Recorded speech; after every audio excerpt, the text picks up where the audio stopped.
ឥឡូវនេះកូនធំហើយល្មមអាចយល់ដឹងនៅរឿងរ៉ាវរបស់ជីវិតបានបើមិនច្រើនក៏ខ្លះដែរកូនគង់តែបានដឹងហើយថាពុកម្ដាយស្រឡាញ់កូនច្រើនប៉ុណ្ណាកូនប្រៀបបីដូចជាកែវភ្នែកឬក៏ថ្លើមប្រមាត់របស់ម៉ែឪដូច្នោះឯងពុកម្ដាយនឿយហត់ក្នុងកិច្ចការងាររាល់ថ្ងៃនេះកូនក៏ដឹងថាដើម្បីកូនគ្រប់គ្នានឹងឯងបើសម្រាប់តែមាត់ពីរកាពះពីររបស់ពុកម្ដាយទេនោះពុកម្ដាយមិននឿយហត់ដូច្នេះទេតែពលមកនេះមិនមែនចង់រំលឹកគុណហើយប្រាថ្នានៅការតបស្នងបីក្រៅទៅពីចង់ឲ្យកូននឹងបានទៅជាមនុស្សល្អនោះឡើយតាមពិតម៉ែឪត្រូវការអ្វីច្រើនយ៉ាងពីកូនមែនគ្រាន់តែនិយាយមិនចេញហាក់ដូចជាទឹកលិចដល់មាត់ចឹងឯងចូលកូនដឹងចុះ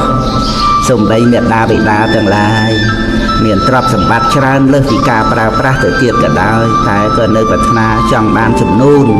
ចង់បានរបស់ដែលកូនឲ្យដែរទោះបីរបស់នោះមិនសូវល្អមិនសូវថ្លៃប្រៀបនឹងរបស់ដែលឪពុកម្ដាយមានមិនបានក៏ដោយ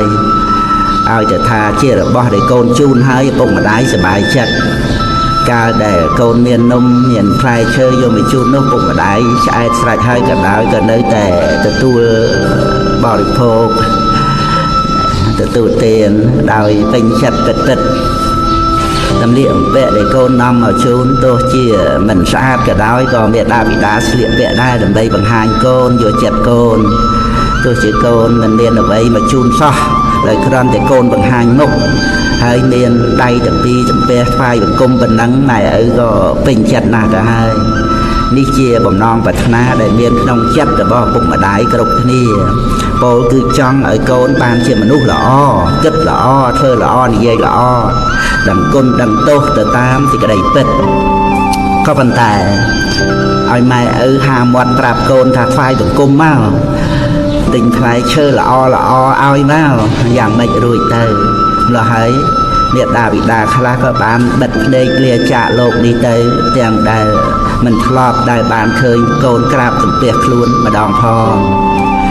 ពាក្យពេចន៍ម៉ែឪកូនត្រូវចាំបណ្ដាំទឹកចិត្តពិតពាក្យព្រំពាក្យប្រាជ្ញពីព្រេងម៉ែឪផ្គុំនិយមព្រះពុទ្ធវិសុទ្ធពេជ្រ